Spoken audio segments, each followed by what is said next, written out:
Throughout today's event, we invite you to share your comments and questions. Please locate the comments area on your screen. If you think of a question for the speakers at any point, just go ahead and type it there.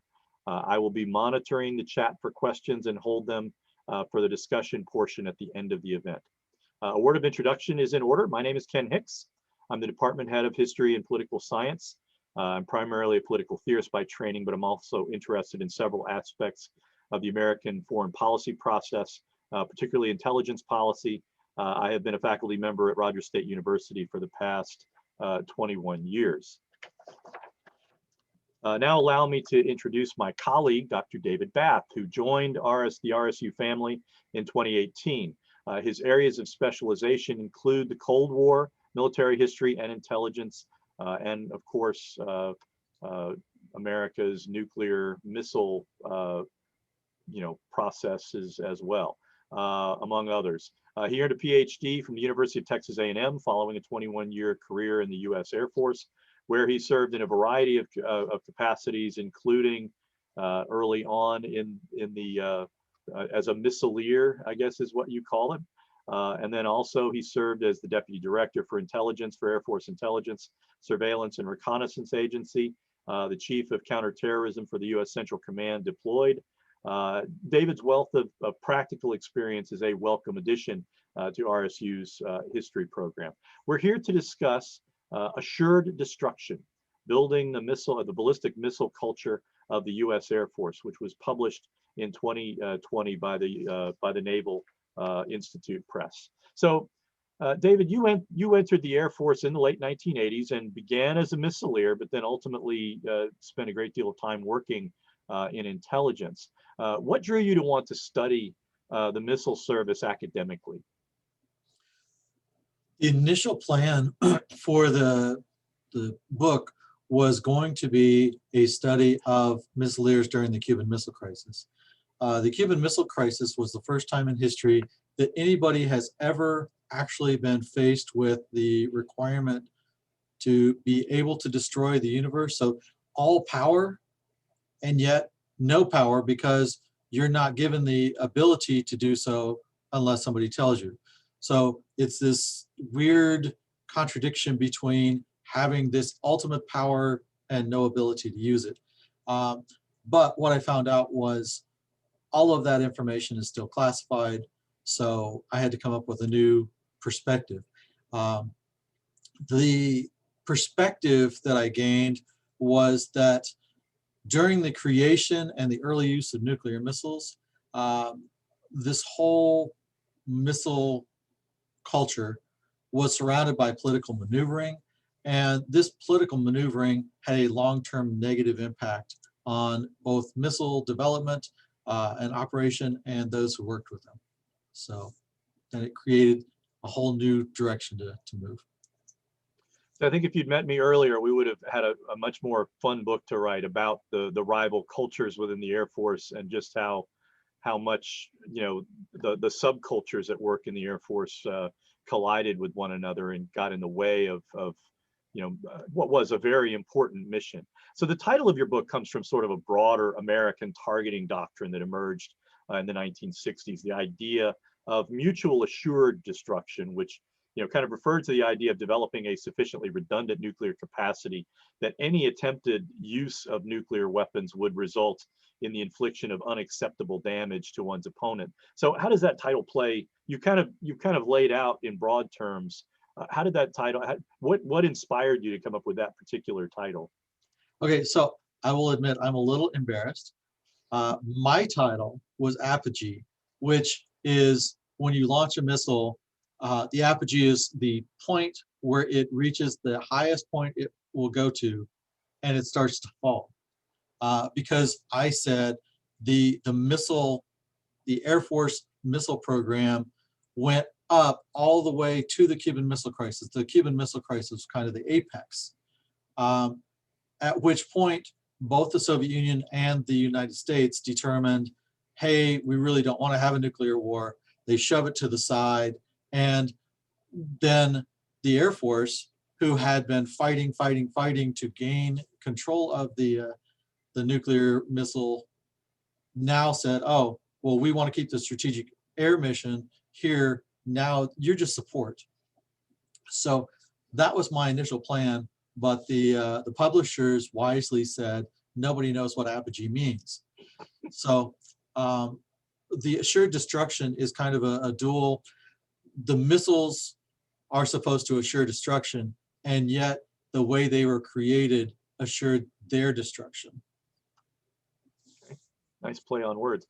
From my admittedly biased perspective as both a political scientist and an Army brat, two events in my view kind of contributed to the shaping of the Air Force as a separate military institution. One was the growing recognition of air superiority in modern warfare, highlighted by the deployment of atomic weapons against Japan towards the end of World War II. The second was the subsequent passage of the National Security Act of 1947, which was one of the most consequential reorganizations of sort of the key defense elements of the American foreign policy establishment.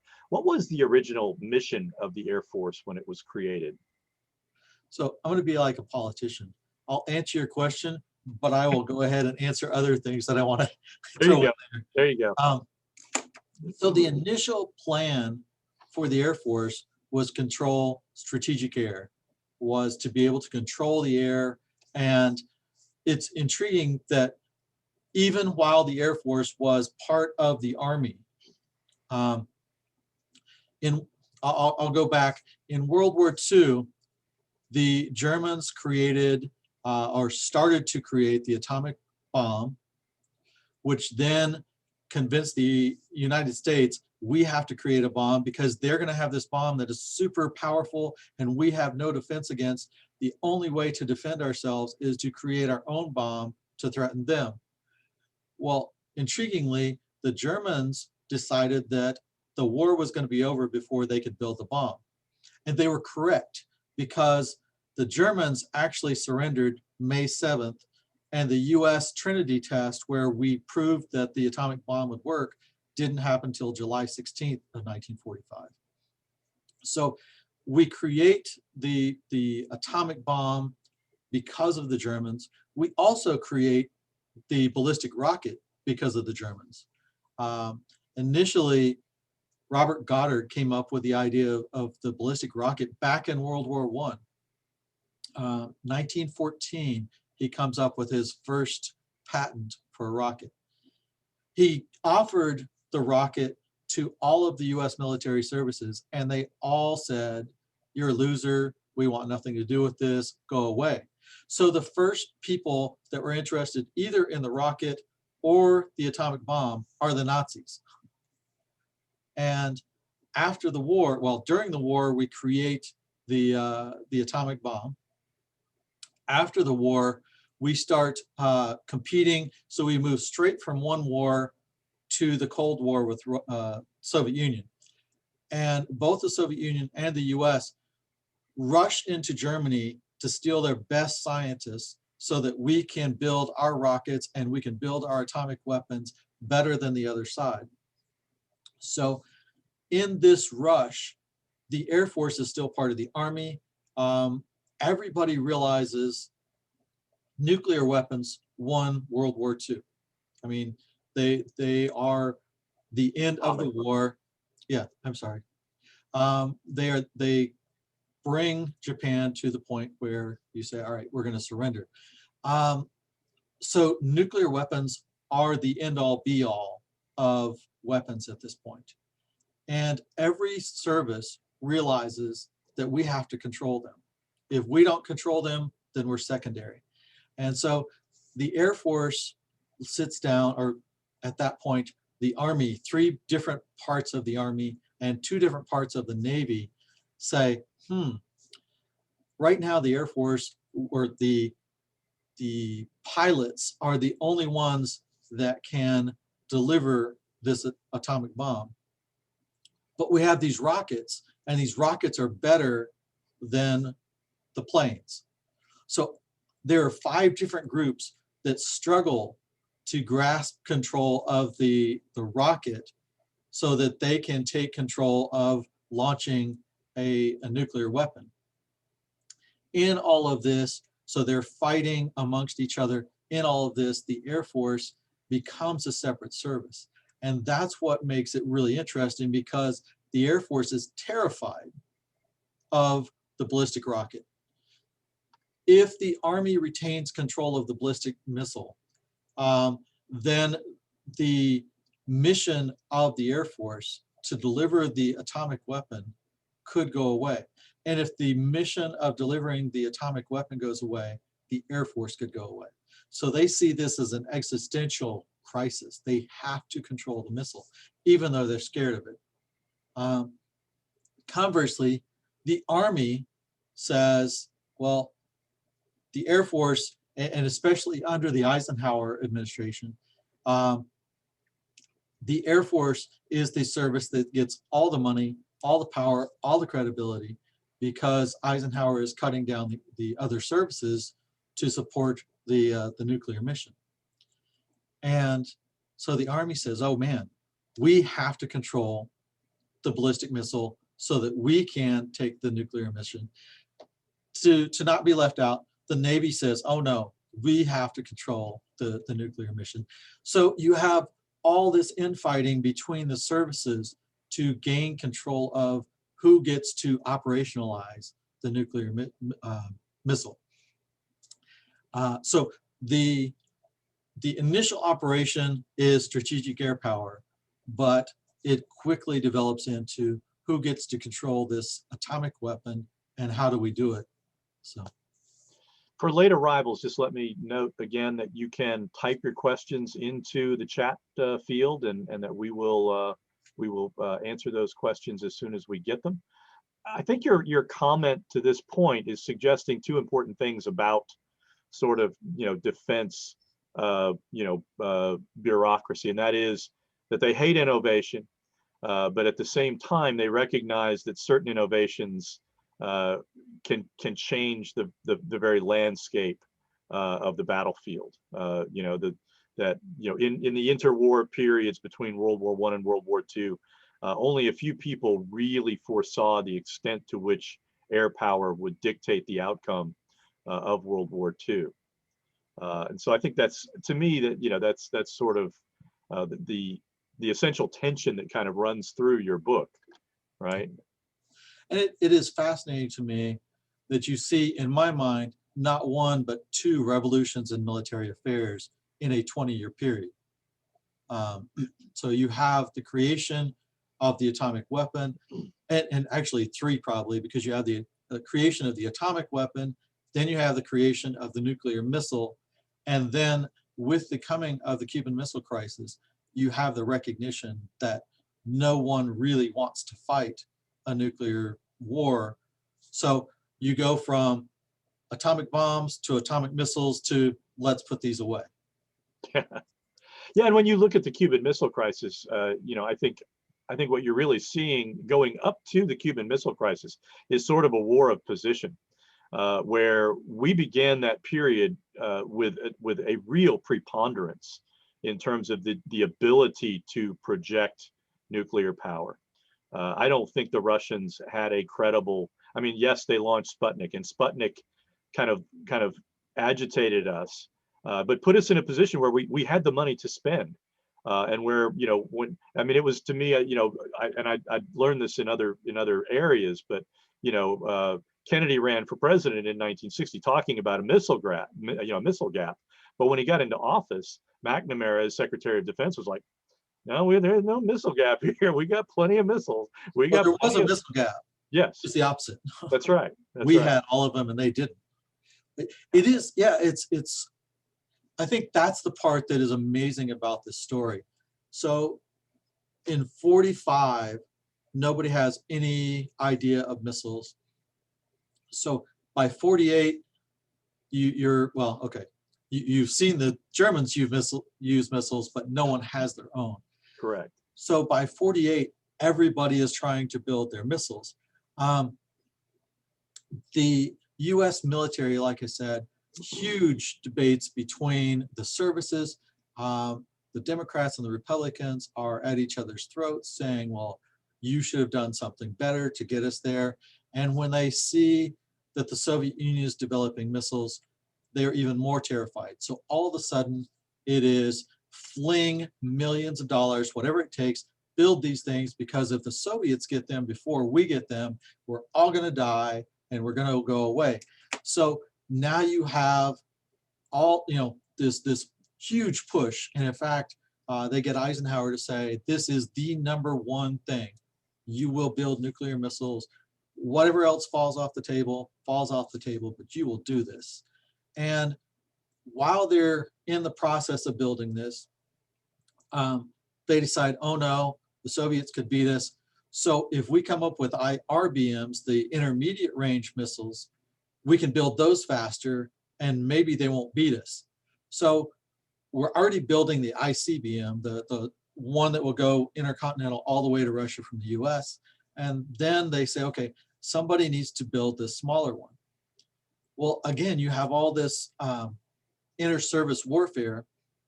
So the Air Force puts out a contract saying, hey, contractors, go ahead. We'd like you to see if you can build this smaller missile. The Army reaches in and goes, we'll take the contract. And the Air Force is like, no, not you.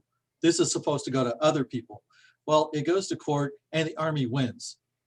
So the Army gets to compete for creating the intermediate range missile. The Air Force is terrified because they say, well, if the Army gets the intermediate range missile, then they will take away our big missile. So they actually have to go to somebody else to create a smaller missile. And then, of course, the Navy was supposed to work with the Army, but they say, oh, no, we need to do something different. So they start creating. When has the Army ever worked with the Navy? That was the whole reason for the 1947 National Security Act. Right. To try and manage those inter-service rivalries. But I was gonna say, paraphrasing Seinfeld, yada yada yada. Then you get Jupiter missiles in Turkey. Yeah. So you actually wind up with 2 liquid-fueled ballistic missiles that are intercontinental range that are duplicated, and then you have an additional 3 IRBMs. Now, all of these have significant problems because they were worked so hard and so fast that they weren't keeping up the paperwork. So the first time that they launch the intercontinental ballistic missile and it goes a really good distance, they declare it operational, but they can never repeat the success because they don't know what they did right. So you have all these people that are fighting, getting all these separate missiles, and yet the first missile is launched in 1957. By 1962, just 5 years later, all of these missiles are declared obsolete because they're worthless. And so that's what I think is amazing about this process is you've got millions of dollars being spent for missiles that are then 5 years later declared obsolete and worthless, and you just sit there and go, wow, that was kind of a waste. Yep. And that's what, when you have that word culture in the subtitle of your book, and all the unit, all the major services have both an overarching culture, which is very mission centric. Like you said, the Air Force is dedicated to the idea of controlling battle space and things related to battle space. But there are also mission subcultures, and I think you and I have spoken about sort of intra-service rivalries and the fact that within the Air Force you have the bomber culture, which has tended to be sort of predominant. You've had the transport culture, you've had the fighter culture, and then you have the missileer group, and then you have the service group, and or the whatever you call them. How do those intra-service rivalries fit into your narrative? So I think the thing that's fascinating to me, because being a former missileer, in 1957, as they're creating these missiles, they say, we have to have the perfect officer to launch these missiles. The person has to be a genius because they have to be able to make sure everything works on these missiles. So they desperately need to be like a nuclear engineer. They desperately need to have all this understanding of mechanical things. Oh, by the way, they have to be able to understand how checklists work. And we want them to be able to sit in a silo and be bored for days on end, but be able to launch a nuclear weapon against a foreign nation within minutes. And quickly they came to the understanding that's impossible. There's no way that you're ever going to get this person. So they said, all right, what we will do, and they sat down for a while and they said, we're going to take the best pilots that we can from World War II who have experience in combat, who have experience, going into like boring situations, but stressful situations, and we're going to put them in missiles. And they bring over very experienced lieutenant colonels and majors, and they bring in the smartest enlisted personnel that they can bring in. They have them do math tests. And so they are bringing in all these brilliant people. Although it is interesting, well, funny story for later. One of the guys I talked to was an English major. And he said he was brought over as an engineer only because when they were looking at his degree, they saw ENG and thought that meant he was an engineer, but he was actually an English major. But they bring all these people over and they tell them, you're the future of the military. You guys will run the military in the near future. Flyers are going to be secondary. You're the top. And so you bring all these guys over and they are learning and they're working and they're figuring out all the problems with these early missiles, because these early missiles are really screwed up. So they work and they work and they work and they finally, they're getting things worked out.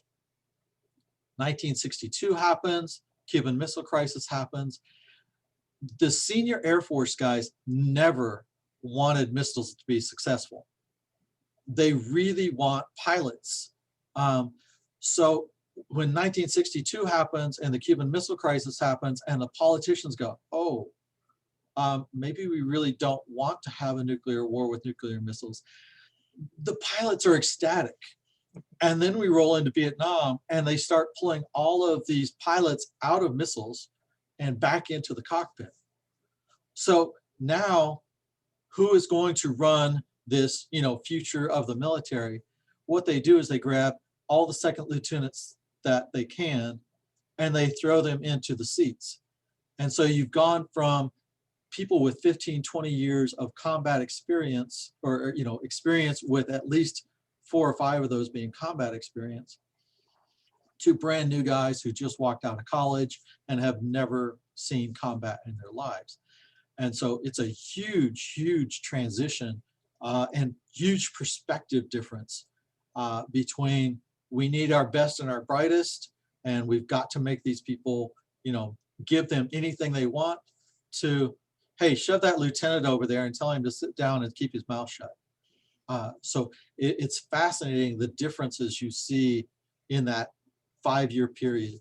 And a lot of the guys who had been selected for missiles then become really frustrated because they're like, you picked me to go into missiles because you said I was going to be the next general, the next cool guy. And all of a sudden, what really happened is I'm back in flying, but I'm 5 years behind my peers. So it's definitely interesting. And now missileers, there was a while where they actually were designated as support officers, which really ticks missileers off. I could imagine. Like, come on. But the parallels that were happening in other parts of the foreign policy bureau, of course, in the early years of the Vietnam War, there was the whole Green Beret experience where Kennedy believed that the future of counterinsurgency warfare was going to be highly educated, highly culturally attuned people that could go in and enmesh themselves in a culture and turn them against the communists, and how that just chapped the infantry, generals and the armor and everybody else. They were like, no, we want to fight set piece battles. And, and likewise in the Central Intelligence Agency, where, they brought in, it's another one of those instances where the Air Force was created, but it wasn't created out of whole cloth, right? The CIA was very nearly created out of whole cloth, but they did bring in a bunch of OSS guys. And so you had the same kind of situation where you had all these people, and they recognized we need expert political intelligence. The failures that had existed within the intelligence community was largely because they weren't able to distill all the military intelligence into politically usable intelligence. And so you ended up with Central Intelligence being created again as sort of supposedly this very elite institution that was populated by the college boys that were all these people recruited out of Harvard and Princeton and Yale to be analysts, and all these folks coming in from OSS that were effectively cowboys that wanted to be out in the field, doing skullduggery. and in a fight between college boys and cowboys, who's going to win? It depends on who the boss is. Yes. That's right. And it depends on the mission. Yeah. And of course, early on, I mean, with the CIA, the mission was very quickly morphed from the CIA is going to be an analytical clearinghouse for all the intelligence that comes from all the other intelligence agencies within the broader community to, the CIA is going to be that augment to prevent us from having to go into, warfare situations. What do they call that? The third way or something like that. Yeah. So interesting parallels. So you talk about the Cuban Missile Crisis as being this sort of crucible event, and that following that, people really kind of came to a reckoning with what had been developed to that point, right? So how did the I mean, you came into the Missileers in sort of the 1980s, right? Right. How had that, what had happened in the interim period?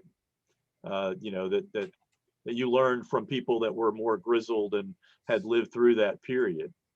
So the thing that fascinates me is the first missiles, like I said, were built so quickly, and they used a process where some guys would be designing it, some guys would be building it, and other guys putting it together, and other guys testing it all at the same time. So you would have, the guys who are designing it would say, okay, we need to do this.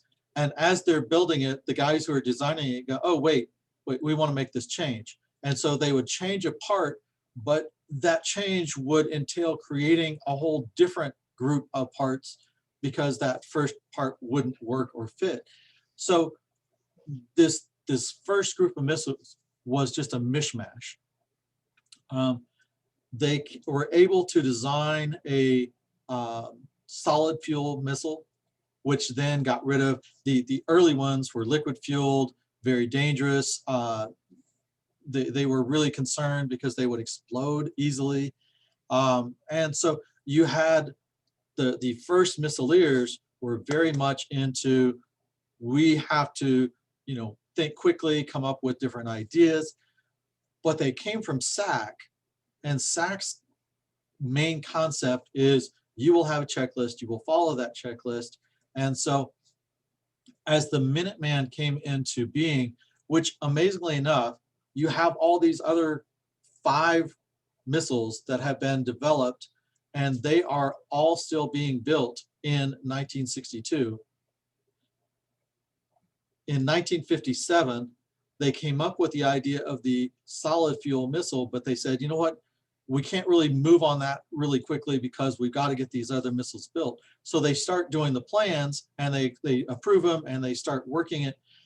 The solid fuel missile, which actually remains to today, was being built at the same time that they were building all these redundant missiles that became obsolete in 52. But as they built the Minuteman, they built it so everything is supposed to work well, everything is supposed to fit well. And what happened then is when I came through, when my predecessors came through, it was follow this checklist. Now the bad part is, and I shouldn't say bad part because it's good, but nuclear officers don't get to practice their skills very often, right? They don't say, hey, let's take out this, small city in X country to make sure that you can do your job. So instead of doing your job being the determinant in how well you succeed. They started coming up with written tests. So every month as a missile officer, you take a written test on the weapon system. Then you take a written test on how do you launch a nuclear weapon. And then you take a written test on how do you do safety and make sure you don't launch your weapon when you don't want to. And then you take a test on codes. How do you ensure that you're actually hearing the correct code that says launch the missile? So all of these written tests, and all of these tests, they say that the standard is a 90%, but it's really 100%. Because they say, well, if you're only getting 90%, then you're failing because you have to be perfect. So it winds up that instead of like a pilot, how do you know if a pilot's good? Because he's flown a plane for hundreds of hours and he doesn't crash. For missileers, they actually changed this to where your ability is reckoned by your ability to take a test. And then once a month, you're thrown into it's a fake missile system, and you do a 4-hour. The first 2, everything breaks. The second 2, you're going to war, and that determines who succeeds and who doesn't succeed. Your ability to sit in the field and actually do the job really means nothing. So that's the part that is really broken, really messed up in how they develop the missile system. So you come into academia already with a more nuanced understanding of the value and the disadvantages of excessive testing, right? Yes. Very good. Well, we have our first question from Chris. What is the next great technology for the U.S. Air Force? So it's funny. I used to play in intelligence. What I have determined is when you see something, you're not seeing the new thing, because by the time they show it to you, they already have the new thing that they're working on. But I would say the new technology is computers and the ability to conduct, and in my mind, truthfully, the next war is going to be won by computers. And I truly believe that we won't know we won't even know that the war is on until we've lost or won, because all of a sudden, all of your computers go down and somebody says, yes, by the way, you lost. So you're essentially saying AI and the ability to engage in internet warfare, cyber war. Yes. Do you agree with me that cyber terrorism is not a thing? So it depends on how you define cyber and how you define terrorism, and that's a bad answer. But yeah, it's just a peccadillo of mine. I have a problem with it. I think there is cyber warfare. I think that terrorist groups use the internet to recruit and to communicate, and also essentially to communicate threats per se. But I think that it's not a thing to me.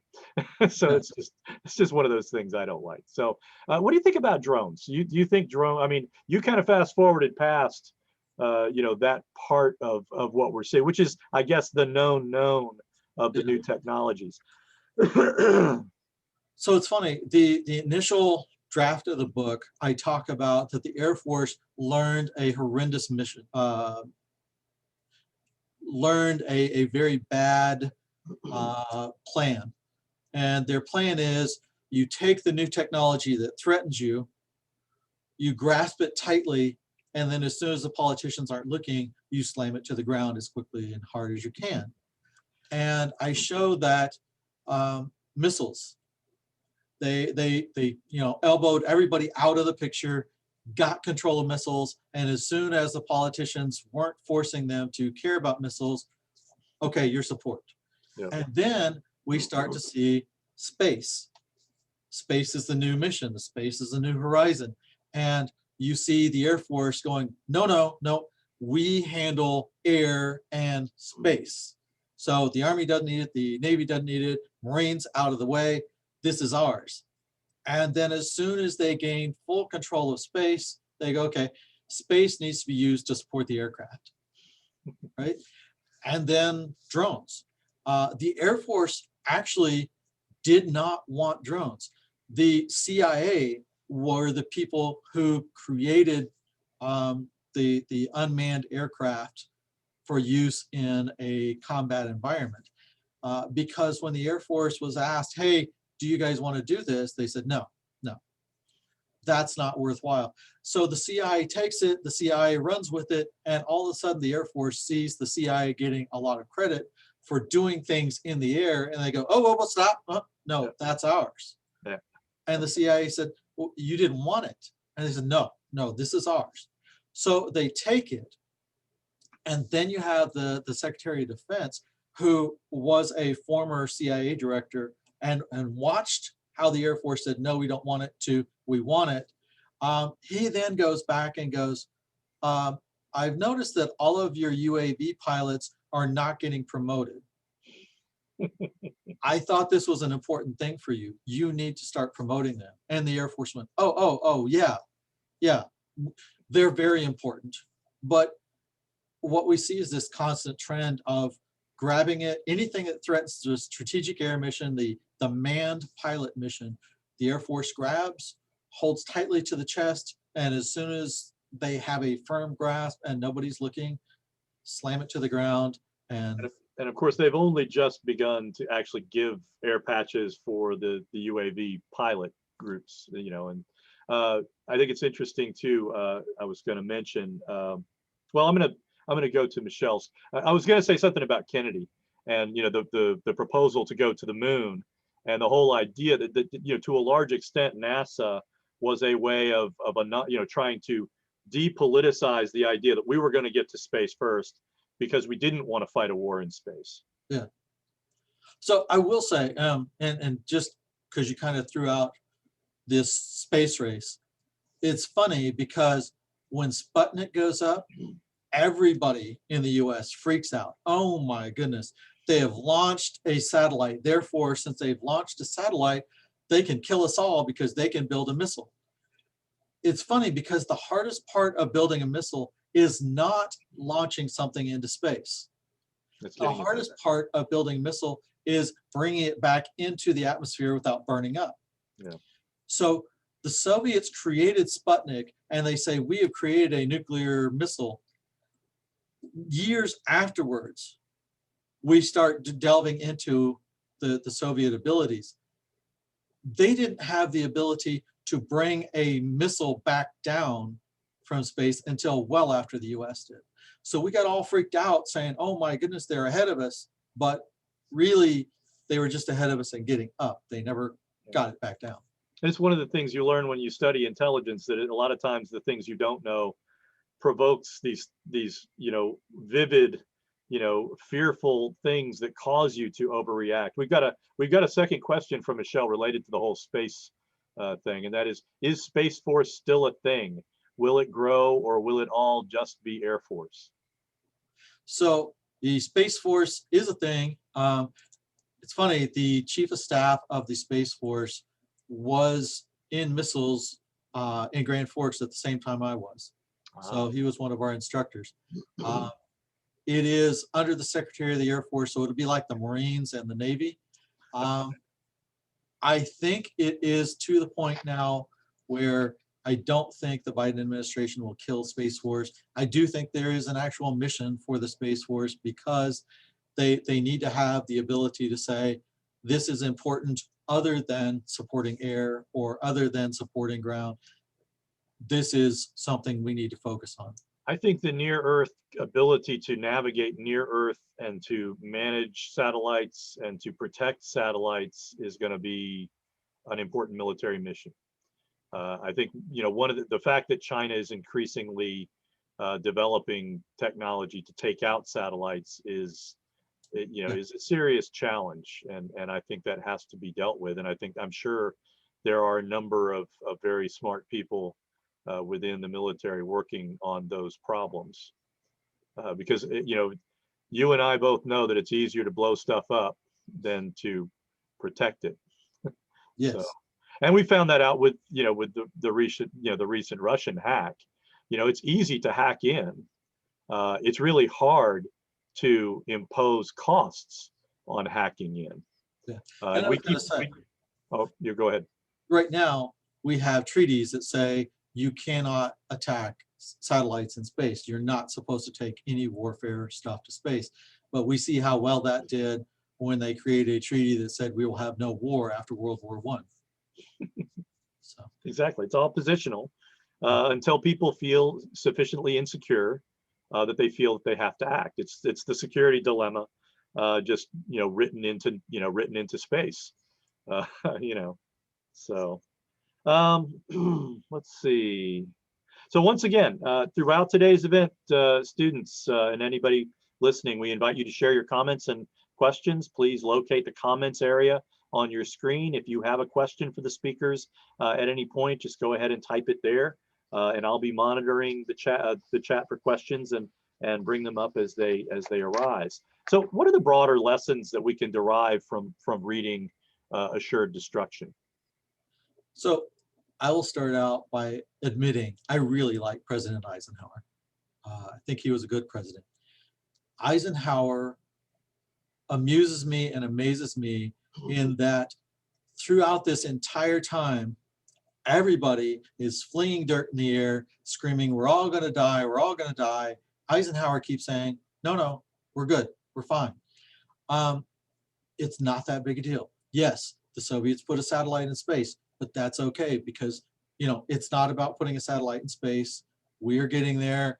And he knew that we had way more nuclear capable aircraft than they did because they didn't have their aircraft at the beginning could not reach the US, drop a bomb, and return to the Soviet Union. It was a one-way mission. That would have stopped them. Yes. And we had a pretty solid air defense system. So the chances that loads of them would get through, and I give you, it's nuclear missile or nuclear bombs. So one getting through is too many. But at the end of the day, we greatly outpowered them in both nuclear bombs and the ability to deliver the nuclear bombs. And Eisenhower knew that. So he kept saying, okay, let's not build all these duplicative things. Let's not go crazy and try to figure out how to make something happen in minutes that we can take a few more hours and do correctly. So I think that's the big lesson learned is when we get nervous about something, let's figure out what is the threat and let's do it right. I share your admiration for Eisenhower. I was, as somebody that studies foreign policy and nuclear, nuclear deterrence doctrine, I thought that the Eisenhower administration's posture, on nuclear use was, disconcerting. The whole we're gonna, if you invaded, a European country, we will destroy you utterly, and then the psychology behind that, saying you have to get your eyes really fierce when you say these things and make them think that it's really credible, but it was all sort of a cost saving device because he knew we do have this capability. They know we have this capability, and we don't have the ability to interdict 250 tank divisions rolling into Eastern, to Western Europe. Right. And I do appreciate he was a general and he had overseen D-Day and the entire Allied response in Europe. He had seen deaths. He had seen loads and loads and loads of young men dying for their country. And he said, I don't want young men dying for my country. And so it's interesting. Loads of people got really angry with him about, oh, you're trusting nuclear. I don't know that he trusted nuclear as much as he said, I don't want there to be any chance that we go to war unless we have to. And if I can use this big, big threat, it's sort of like the Teddy Roosevelt, have a big stick. Softly carry a big stick. Yeah. He said, I got a big stick. I am convincing, and I will convince you that there's a chance I will use this big stick at any time I choose. Yeah. So don't do stupid stuff. And, sometimes as a dad, you want to be able to do that with your kids. That is true. Then there's also, the broader issue. What was I going to say? I had a really good idea.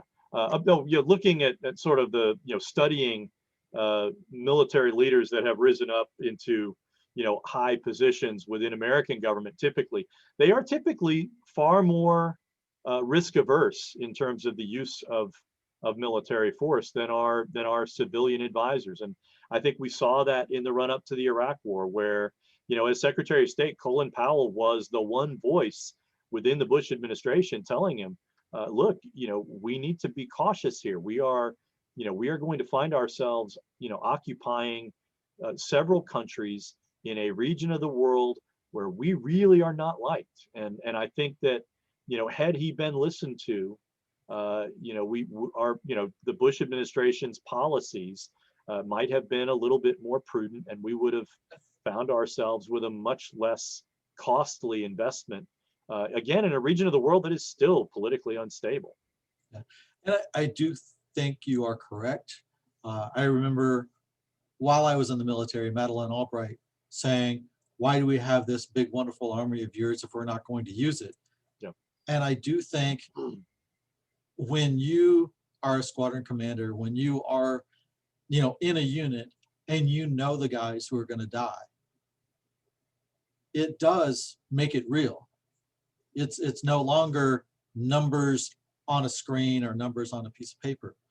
You recognize, okay, I may have to do this, and if I do, we have all made the decision that we are willing to do this, but let's not do it stupidly. The conversation was between Secretary Albright and was it Colin Powell at the time? I think he was the NSC. Okay. Yeah. I can't remember. Was it over Congo, or was it over the, was it in Bosnia? But I don't. Was it Bosnia? Okay, because I was under the impression, again, there were several instances in the Clinton administration where the uniform people were like, no, we're not doing this. Don't try to make us do this. We're going to advocate forcefully against this. And one of them was, of course, Rwanda. And I want to say that might have been one of the instances where Albright and some of the military people got into, got at loggerheads. And I'll go ahead and throw out, that's not, my focus has been on the nukes, so I cannot swear that I'm saying the right thing on that. I do remember the quote. I don't know when. Yeah, no, and I remember the quote as well. And but it does again highlight that challenge and what we're seeing right now with a guy that's in Austin going into Secretary of Defense as another fellow who has only recently retired, and kind of violating that principle of civilian control over the military and what that might portend going forward. Yeah. So no one else has any questions, huh? We've gotten a couple. I have a question. Are you thinking about anything in terms of a future book, or? So when I have time, the next book I want to write is actually on the Intel community. And that is, everybody has this thought that the Intel community was well planned, and we said, oh, we need this and we need this and we need this. So we're going to create these capabilities and we're going to put them under these particular organizations.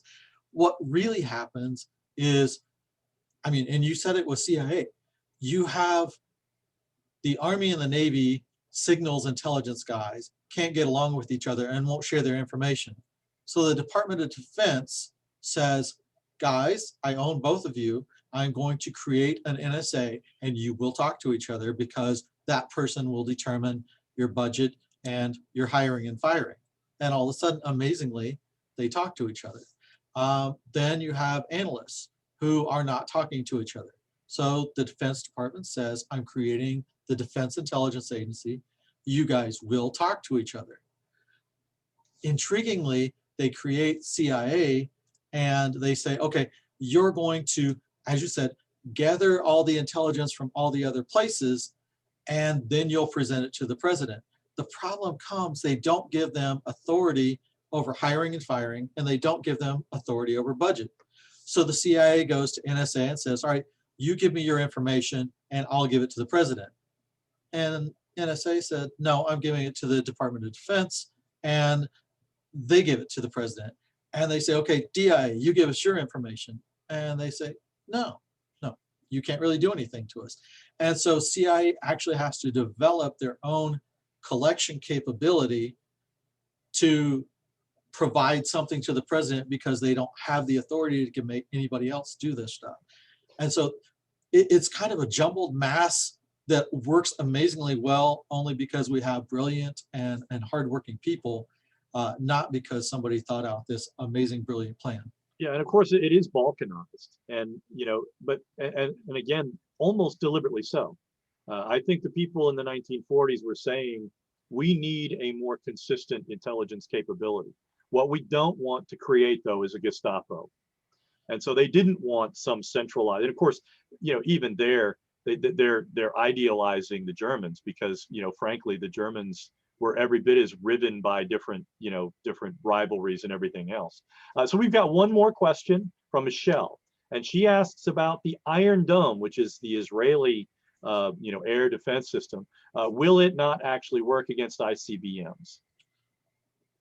So I'm not an expert, but I would say no, because what we have seen from the initial rockets that the Germans launched into London in World War II, when these rockets are coming down, they're coming down supersonic.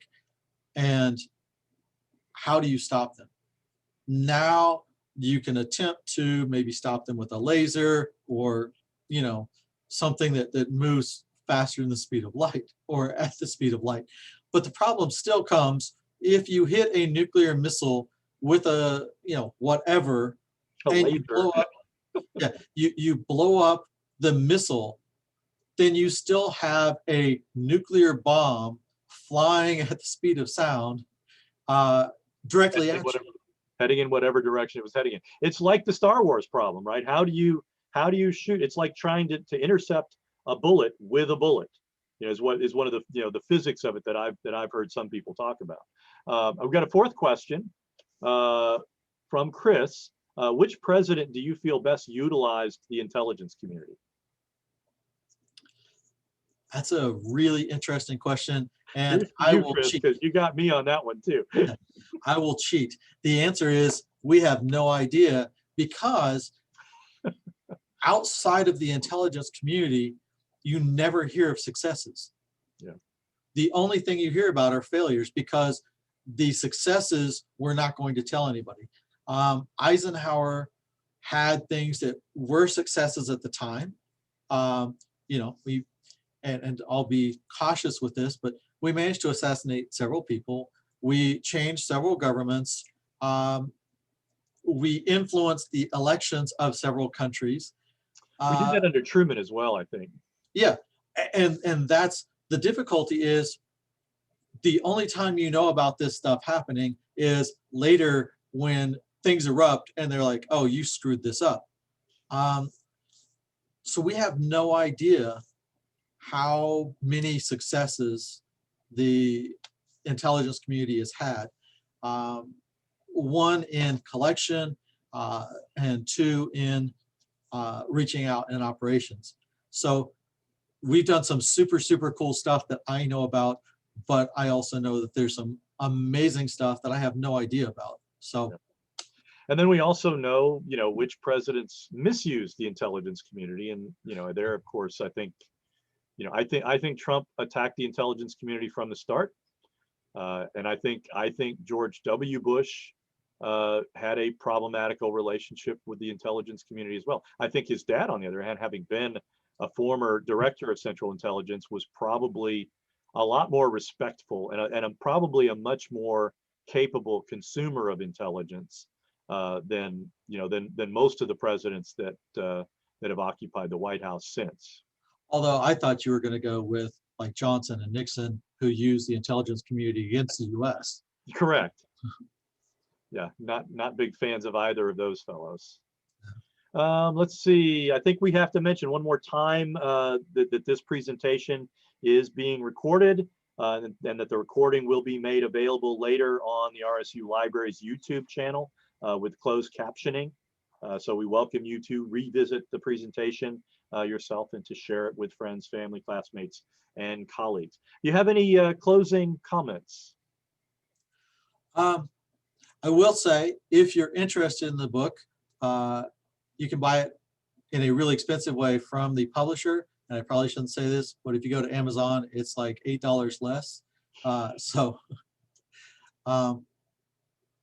But I hope if you're interested in reading it, the library actually has some copies. And like I said, it will take you through the 20-year period between 1957 and, well, 10-year period, 1957, 1967. The terrifying fear of we need nuclear missiles, we're going to build these nuclear missiles as fast as possible, to wow, we use the nuclear, we're struggling, you know, with the possible use of the nuclear missile. And then by 67, we're into Vietnam, and you have Johnson saying, I will never use a nuclear missile. So it's amazing that you have this 10-year, it's almost a perfect cycle of 5 years of ramping up and then crash, and 5 years later, we will not use nuclear missiles. And there is no political event in my mind that would ever, at this point, allow the US to use a nuclear missile. I mean, I can't imagine as a first step. If someone else lobs one at us, then yes, but we're not going to, you know, when we went into Iraq, we were not going to use a nuke. When we went to Afghanistan, we're not going to use a nuke. If we get frustrated with the Soviet Union, I think it would take an incredible amount for us to ever get to the place where we really are willing to say, okay, yes, let's lob a nuke in. So it's amazing that you have this revolution in military affairs that has now been deemed off limits. And I think that's a good way to kind of close out the discussion. David, thank you for doing this. I hope we have a chance to discuss a future book in the near future. I hope I can find the time to, to give you the time to do the writing of that next project. And I want to thank everyone who listened in tonight, and I hope you take the chance to listen to it on the RSU Library YouTube channel. Thank you very much. Thank you, and thank you, Michelle, for helping us out.